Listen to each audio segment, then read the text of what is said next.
Tonight on Reporting Scotland, new evidence of social work involvement in the case of murdered toddler Liam Fee. A social worker visited the house just a few weeks before he died. He'd asked could he see the child. These two women had refused, saying that he suffered from autism, and if he went and seen a strange man would upset him and it'd take them hours to calm him down again. Also on the programme, the Scottish Government's urged to reinstate a benefit to cancer patients that was cut by Westminster. Calls for a radical approach to reducing suicides in the Highlands, where more young men take their own lives than anywhere else in the UK. The search for the body of the Jacobite clan chief known as the Old Fox. Could he lie in this crypt? And join me here at the National Stadium, where it's make or break for Scotland in World Cup qualifying. Good evening. A BBC investigation has uncovered new evidence of social work involvement in the case of the murdered toddler Liam Fee. The Scottish Government's being urged to use its powers to reinstate a benefit to cancer patients that was cut by Westminster. The First Minister, Nicola Sturgeon, says the change to employment support allowance is immoral, but warns that they can't afford to top up every UK welfare cut. Here's our health and social care correspondent, Shelley Joffrey.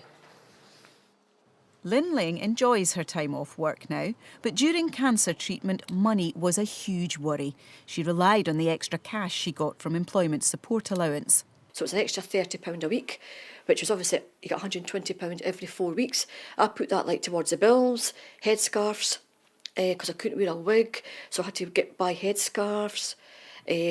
Clothes, I lost about 2 stone, went down to 6.5 stone. I had to buy clothes because I didn't have anything that fitted me. So it was a massive, massive help.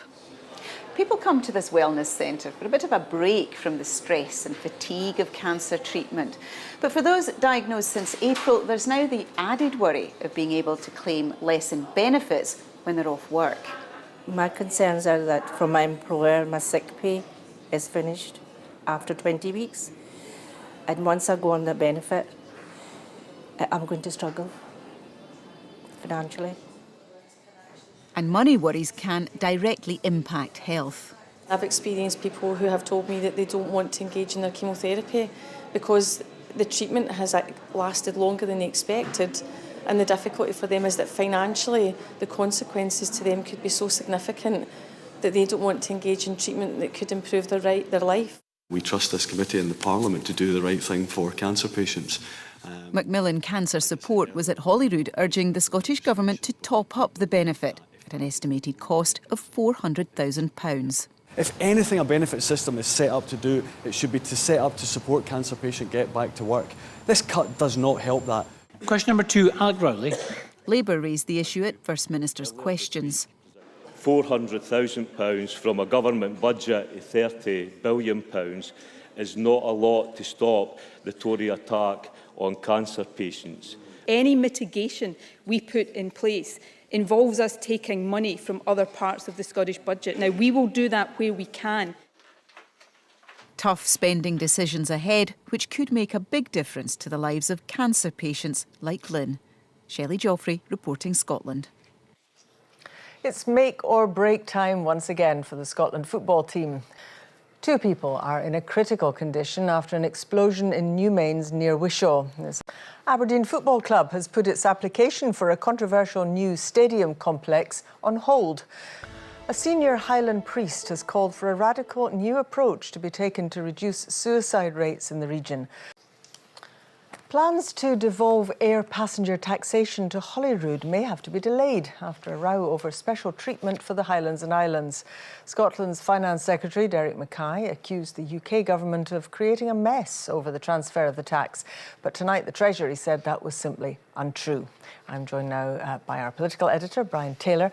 Brian, just remind us of the issues here. Yeah, it's a pretty sparky row, this one, Sally. Basically, the control over air passenger taxation is due to be devolved devolved to Holyrood, due to be in place from April of next year. But it emerged during the process of that transfer that there could be a question mark over a very long-standing exemption for the Highlands and Islands airports from air passenger tax has been in place to try and assist the economy and tourism in that particular area. Now, Derek Mackay, the Scottish Finance Secretary, is pretty unhappy with that. He says it means that in practice the power is being transferred to Holyrood but not being transferred in a usable state. Here's what he had to say in the Chamber earlier.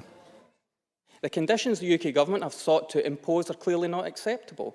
Having got us into this mess, it is patently unfair that the UK Government is only willing to fix it if the Scottish Government agrees to pay the cost of any mistakes made. Now, the argument put by the Treasury is very different. They issued a statement tonight, which I've got here. It's a really strongly worded statement accusing, in essence, Scottish ministers of passing the buck and saying that the core accusation made by Mr Mackay is, and I quote, simply untrue. There's another element to this. Of course, there are negotiations going on about the wider Scottish budget. The Greens, they are completely against the idea of cutting air passenger duty. They wouldn't sign up to any budget which includes it, although, of course, it could be further down the line. The Tories suspect that these problems over air passenger duty are rather convenient. Here's Murdo Fraser. It is therefore very disappointing to hear today that the Scottish Government seem to be trying to weasel out of their manifesto commitment to deliver on this policy, meaning we could miss out on the boost that this would deliver to the Scottish economy. There will be many in the tourist sector in Scotland who feel badly let down by this announcement.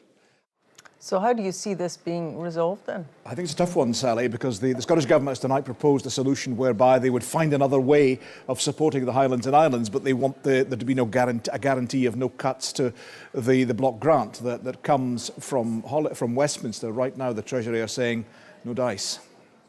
Thank you very much. Residents of a small Perthshire town are calling for renewed action to stop smells from a chicken factory, which they say are blighting their lives. Forensic scientists have been exhuming a body in the Highlands. They're trying to find out whether a lead coffin contains the remains of Simon Fraser of Lovat.